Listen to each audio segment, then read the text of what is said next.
The Galactic Combat Regulation Treaty was supposed to level the playing field. After humanity's devastating performance in the Outer Rim conflicts, the Council had decided that human weaponry was simply too advanced, too brutal for civilized warfare. No plasma rifles, read Council Arbiter Velnara from the official decree. No kinetic accelerators. No molecular disruptors. No chemical explosives. No energy weapons of any classification.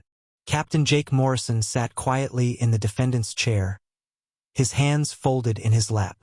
The human delegation had agreed to the terms without argument, much to the Council's surprise. Even signed additional clauses banning traditional human military equipment, body armor, tactical gear, communications arrays.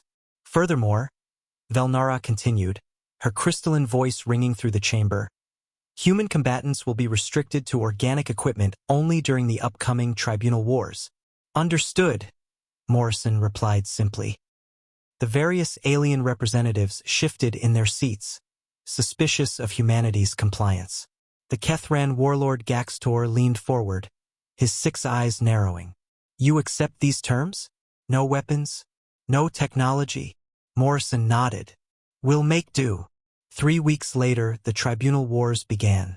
It was an ancient tradition. Disputes between species settled through ritual combat on neutral ground.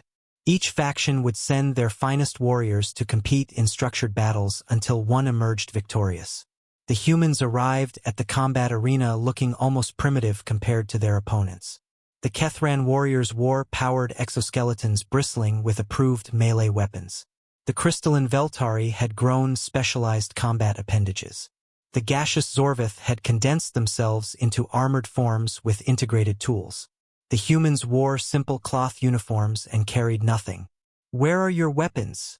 Demanded Arena Master HFY Lek. Morrison gestured to his empty hands. Right here. The first match pitted a human marine, Sergeant Lisa Chun, against a Kethran champion twice her size. The alien crowd watched with interest as the massive warrior charged, his powered gauntlets crackling with energy. Chun sidestepped, grabbed the Kethran's arm, and used his momentum to flip him completely over her shoulder. The impact of 600 pounds of armored alien hitting the arena floor echoed through the stadium. The champion tried to rise. Chen's heel came down on his helmet with the force of a hydraulic press. The reinforced metal cracked. Submission! The alien gasped, tapping frantically against the ground. The arena fell silent. How? Arena Master HFY Lek whispered. Morrison stood up in the human section. You banned our weapons. You didn't ban our training. Every human learns hand-to-hand combat from childhood. It's called martial arts. The second match featured a human demolitions expert against a Veltari crystal warrior whose body could form cutting edges sharper than monofilament. The alien slashed with precision that should have been lethal. The human moved like water, redirecting every strike, turning the Veltari's own force against itself. Within minutes, the crystal being lay shattered on the arena floor, its own momentum having driven its cutting edges into non-vital areas. This is impossible, Warlord Gaxtor snarled. No organic being should move with such precision. Morrison shrugged. We're persistence hunters. We evolved to track prey for days, to read every muscle twitch, to predict movement patterns. Your warriors telegraph their attacks like they're sending diplomatic messages.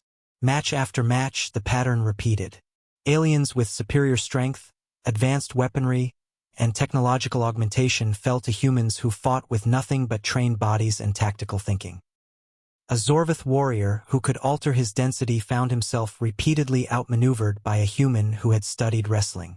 A hive-mind collective's perfect coordination crumbled against a human boxer who had learned to fight multiple opponents simultaneously. Stop this! Velnara shrieked after the 15th consecutive human victory. This violates the spirit of the regulations. Morrison looked up at the council box.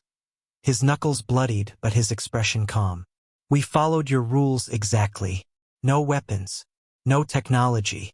Just organic equipment. He flexed his fingers. These are organic. The arena master checked his records frantically. The regulations specify approved weapons only. These Hands are not listed as weapons.